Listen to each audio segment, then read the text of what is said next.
del monólogo interior, que luego Dostoyevsky quedó casi incluso superado por Kafka. Y si a eso le unes una cultura de castellano clásico, como es el Quijote, como son las novelas ejemplares, como es Berceo, como es Manrique, San Juan de la Cruz, Quevedo, pues hay ahí unos injertos entre ese tipo de literatura y la literatura rusa, porque yo me he leído en un paquete entero, me he leído a todos los escritores rusos, y yo tengo unas enormes influencias de Dostoyevsky, de Chejov, de Tolstoy, de Turgeniev. Pero ya te digo, todo esto se va configurando de casualidad, porque un día en tu casa lees a este autor y luego le pones en relación con este otro autor que te ha dejado un amigo, y así de casualidad, hasta que llega un momento en que estudiando en Salamanca Derecho, yo me encuentro con un amigo que había picado piedra en el Valle de los Caídos y que me cuenta cosas de Franco y cosas de la Iglesia que rompen el esquema que yo había heredado, el esquema político religioso que yo había heredado de mi padre y de mi madre, porque las madres en aquella época eran correas de transmisión con las parroquias y los padres eran correas de transmisión con el movimiento. Y este señor que me habla de cosas que me parecen terribles, ¿cómo me puede decir que Franco era un asesino? Si mi padre, que era un alférez provisional, un alférez provisional decente, porque él se jugó la vida de joven creyendo en unas ideas que le habían imbuido, pues como mi padre, que era un hombre para mí, me iba a estar contando aquellas mentiras y tal. Y resulta que este señor tiene una librería y este señor recibe libros de Losada, de Argentina, y entonces clandestinamente te decía, oye, que tengo un libro tal, y ibas y te lo daba metido en un papel y tú salías con un libro clandestino sintiéndote un poco héroe, porque si te cogían a alguien con ese libro pues tenías problemas.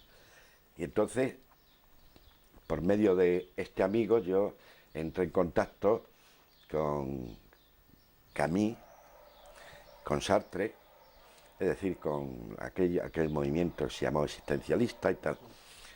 Pues son otros de los pilares de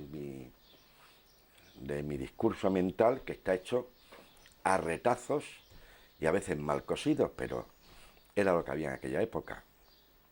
Con Proust yo distingo perfectamente lo que es la nostalgia de la melancolía. Y yo creo que no se distingue muy bien, o hay personas que no lo distinguen, que creen que un nostálgico y un melancólico es lo mismo, ¿no? Para mí la nostalgia, aprendido esto de Proust, el nostálgico siempre le exige al tiempo pasado, le exige cuentas por lo que se llevó y no devuelve. Mientras que en Proust la nostalgia se hace melancolía. Y la melancolía no solamente no le exige cuenta al pasado, sino que sale a la búsqueda del pasado y lo hace presente y lo hace futuro, busca también el futuro del pasado y lo lava el pasado con clorofila nueva que pone un poco de verdor en la fotografía amarillenta. Kafka, pues te plantea lo más terrible, el misterio de la vida, el misterio de los hombres, del poder, el misterio de de que se presenten en tu casa y te digan, usted está preso, venga, venga con nosotros. Y tú dices, ¿y por qué? Y te dicen, pues no lo sabemos, nos lo ha ordenado un juez. ¿Y dónde está ese juez? Pues ese juez se dice que alguna vez viene por aquí. Y entonces, ¿con quién tengo yo que hablar? Luego aparece el término kafkiano, que es cuando la realidad de la vida y la realidad se mezcla, interfiere en la frontera de los sueños, y la realidad se hace onírica y la realidad se hace pesadilla de vivir, y esa pesadilla de vivir enlaza con el miedo de origen, porque el hombre parte, el que nace parte de ese miedo de origen genético que se preserva hasta la muerte, porque el hombre es un animal, el único animal que, deseando la infinitud, va consumiendo a diario conscientemente el tiempo que marca un reloj kafkiano que nunca te dice cuánto tiempo te queda. Es decir, Kafka hace metafísica con la literatura de la condición humana, de no saber, y esto es terrible, de dónde se viene, a dónde se va, ni el tiempo de permanencia que vas a estar aquí. Entonces, Vázquez dice, el hombre nace loco. Y eso es un poco lo que recoge Kafka en sus libros.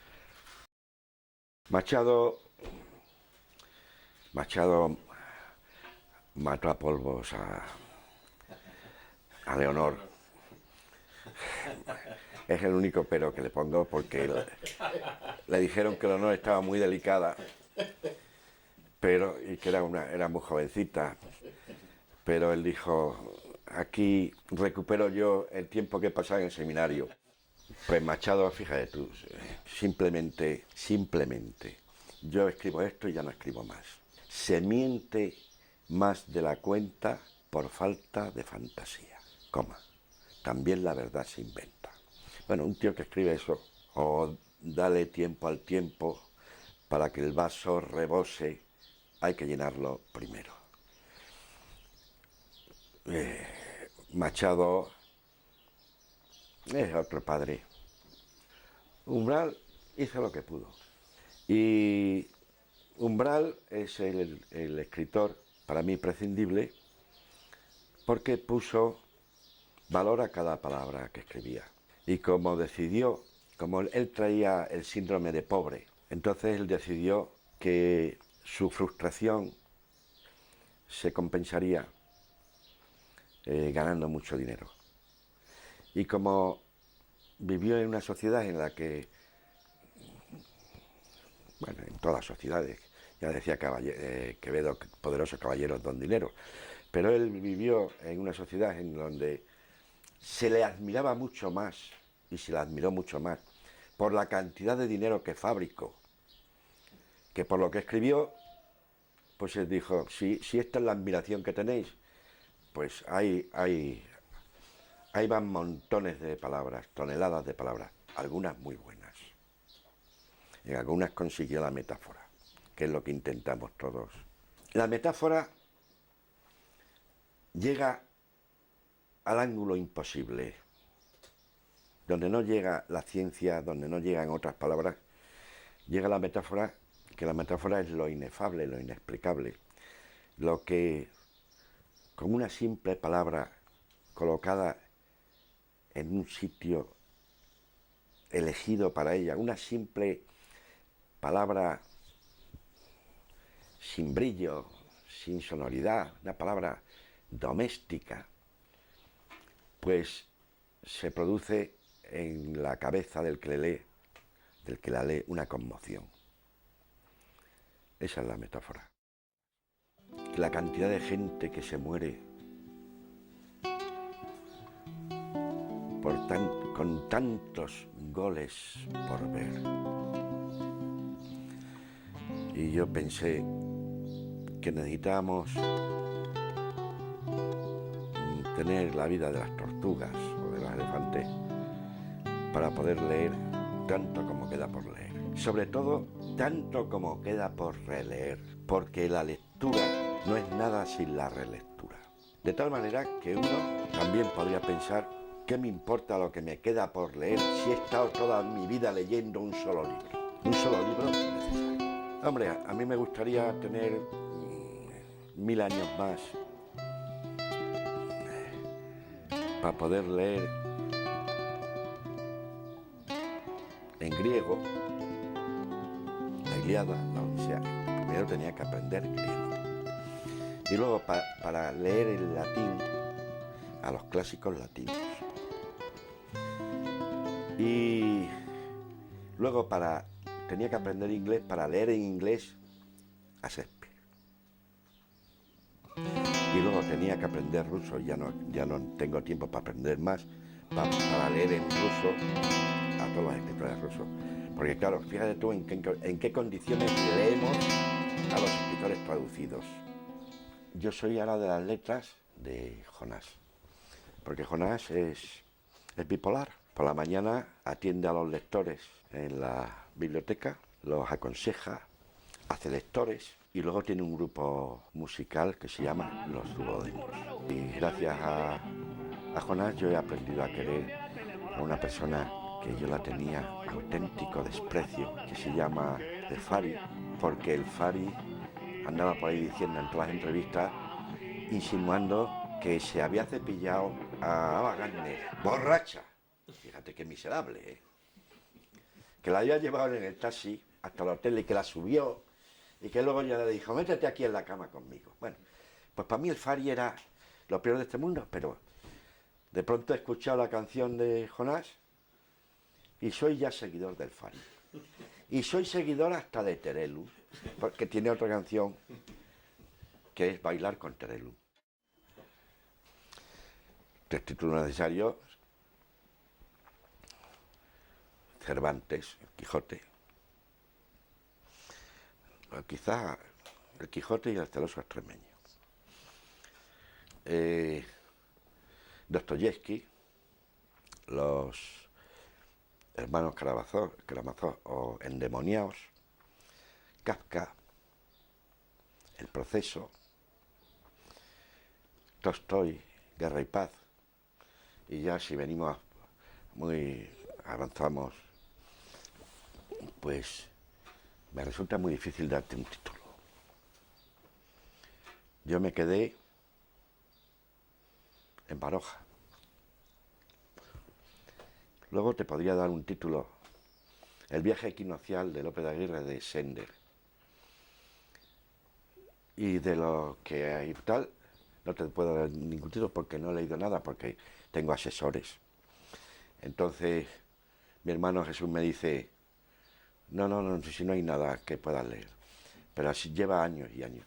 Y Jonás me dice, no merece la pena. Ya lo he leído yo porque lo tengo que leer profesionalmente para ser un verdadero bibliotecario, que el bibliotecario es un bibliófilo en activo. No leas nada.